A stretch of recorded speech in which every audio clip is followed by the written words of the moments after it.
I first got to start by saying thanks to our dear friend Aryeh for coming over to me and asking me. It's my pleasure to be over here. But he asks me, can I give some kind of lecture or something?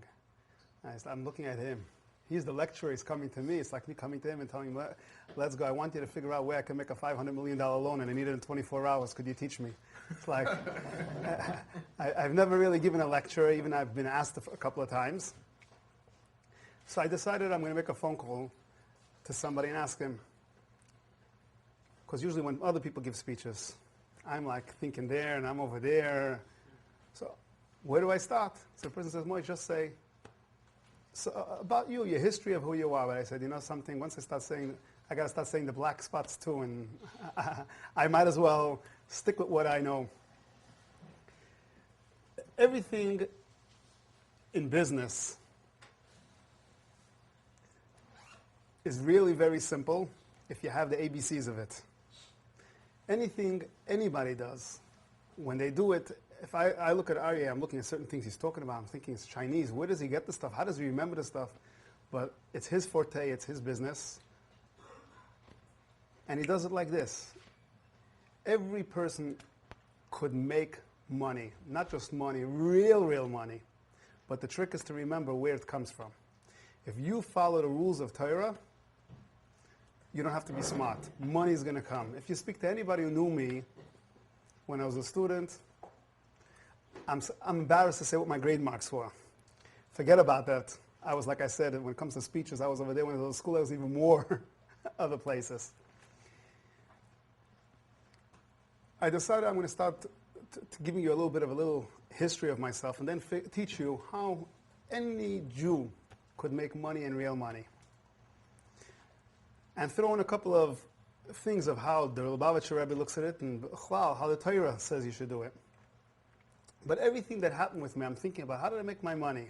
I came from really nothing. My parents didn't have anything. And today, thank God, I have a lot more than I could have ever imagined. And I realized, in truth, 99.9% was not me. It came straight from Hashem, and Baruch Hashem, a couple of brachos from the Rebbe. And I decided, why did I get lucky to be in this position? And I realized everything that I've done is really Hashgacha Pratis, divine providence. And the first thing I do is, it comes Friday night, I get the L'chaim, I see the shul gets it over here. I'm looking at the L'chaim. The first thing in the back, I don't know if you read it, it's a pretty interesting thing. They usually have a story.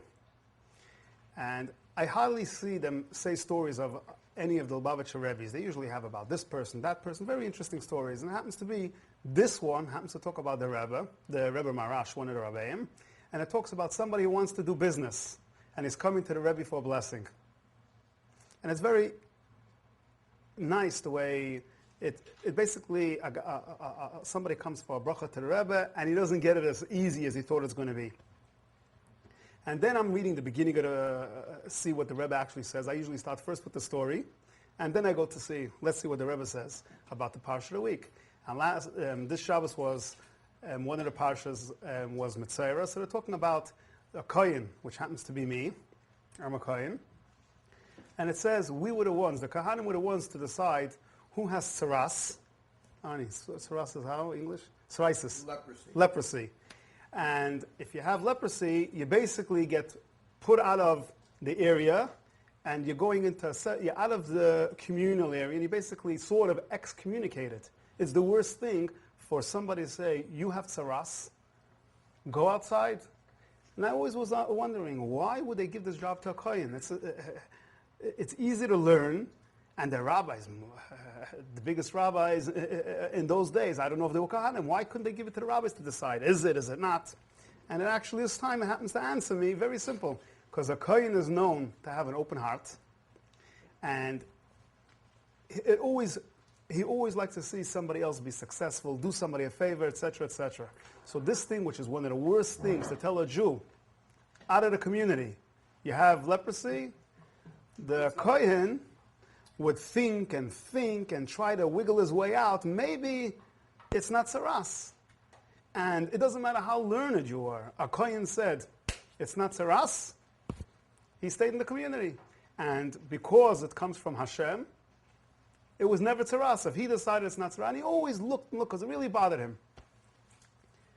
And it's funny, I'm thinking, what should I say? And one after another, different things just fall into place, and how things in my life just happen to be.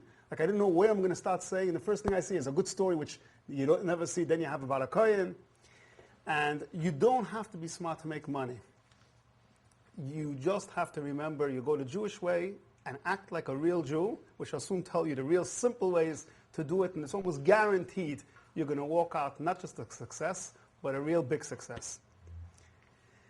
I have something I do with my kids, and some people look at me and they laugh at me. When my kids come home from school and they get an 80 to 90, I give them a toonie. When they get a 90 to 100, I give them a toonie with a little bit of a smack on the face. And when they get 100, it's like a double one. And my kids always know. They come home with a smile. If they got a 95, they're smiling, my toonie, and they're waiting for the smack. So one of my friends asked me, why would you give a kid from 90 to 100, give him a smack? You should give him two toonies. Give him 5 or 10. To me, everybody who tries is a success. You don't need to get 100.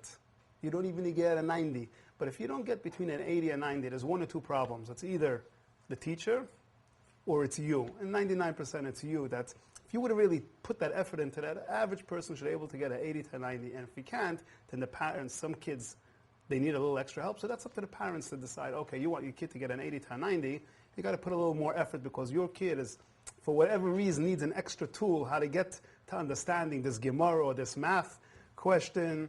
So then it becomes the parent. But not every child has the same capacity. Every person could get an 80 to 90 in their own way. If the kid has something, everybody just needs the right tool and they can understand almost anything. You got to simplify it. Listen, if the kid is not going to be a scientist, you can't take a 6-year-old kid and teach him how to split an atom. That's where the father comes in and speaks to the teacher and says, listen, this is a little above.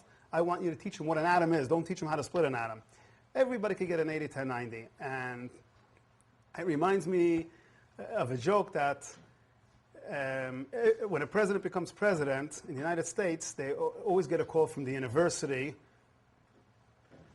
Could you please, the graduating class this year is inviting you to give out the diplomas. So not all presidents do it, but it happened to be Bush. I can't remember if he went to Yale or whichever college he went to. He decided he's going to go and do it. So, and he said beforehand, he told the school, he's allowing each graduate to ask him one question. So everybody was asking him different questions here and there.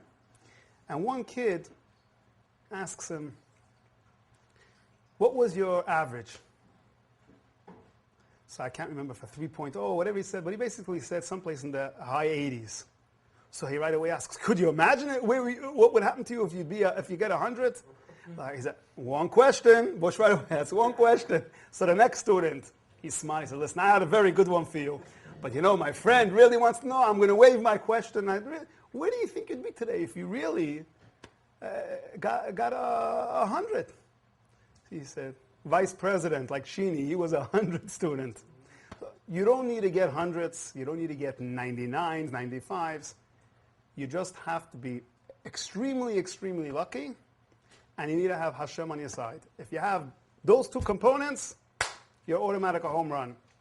But first you got to understand what the Torah wants, and even more, first you got to understand what you want. Most people, I want to be a billionaire, I want to be a trillionaire, you can't just, I want to be. You got to first be like a Jew and remember, a Jew has two things. They have the Gashmis, the Ruchnius.